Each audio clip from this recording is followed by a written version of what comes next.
Good evening everyone. So I am Artel Rain Balara from Batch 4. So today po yung teachings po ni Pastor Russell is all about ano ang relihiyon ni Jesucristo or kung meron bang specific na religion si Jesus Christ. So yung given scripture po na ibinahagi ngayon ni Pastor Russell ay matatagpuan sa John 3 verse 3. So ang topic nga po natin ngayon, gaya ng sabi ko, is kung tatanungin natin si Lord kung siya ba ay may religion, kung siya ba ay Christian, Islam, Catholic, or whatsoever, ay ang totoo daw po niyan is wala daw po talagang religion si Lord. Kumbaga, in-explain din po ni Pastor Russell dito yung ibig sabihin ng born again, kasi usually nagkakaroon po kasi ng misconception yung salitang born again sa ibang tao na kumbaga ang born again po para sa ibang tao ay isang religion, which is born again is not a part of any religion. So hindi po siya katulad ng pag sinabi natin kunwari Catholic, parang specific siya na specific na religion siya sa isang tao. Pero so gaya nga po ng sabi ko, yung born again po ay hindi nga isang religion. Kumbaga, ang born again daw po it is a spiritual experience. So when we say spiritual experience, ang born again daw po ay nararamdaman or na-experience ng isang tao. Hindi natin masasabing ang born again ay isang religion dahil usually po ang ibig sabihin po kasi ng born again is pagkabuhay muli.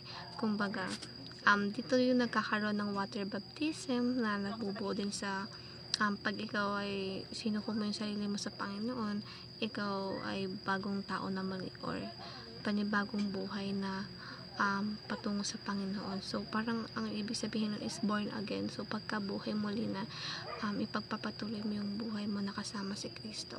So parang ang ine-interpret po doon ay iniwan mo na yung buhay mo na nakasanayan mo noon, since ang pagpapa-water baptism po is hindi siya mandatory. So isinasagawa iyon kung ito ay bukal sa iyong puso at talagang gusto mo in your heart, in your mind na talagang yung susunod ka sa path na gustong mangyari ng Panginoon sa buhay mo. So doon po nagaganap yung pagkakaroon mo ng panibagong pagkatao, or kumbaga na-cleanse na yung parang old self mo. Kumbaga binigyan ka ng panibagong pagkakatao ng Lord upang mabuhay ulit na kasama siya. So doon po napapasok ang salitang born again. Yun yung in-interpret ni Pastor Russell sa atin upang mas maunawaan natin na ang salitang born again ay hindi religion, but instead, it is a spiritual experience. So, sabi sa application, stop identifying born again as religion. Gaya nga ng sabi ko kanina.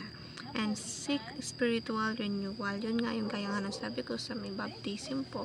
Na once nagpa-water baptism ka is nagkakaroon ka ng renewal life again para sa Panginoon. And start sharing the experience. So, pag tayo, syempre, nagkakaroon tayo ng experience, mas na-i-engganyo yung mga taong sa paligid natin upang malaman nila kung ano yung mga experience na nangyayari sa life natin habang kasama natin ang Panginoon.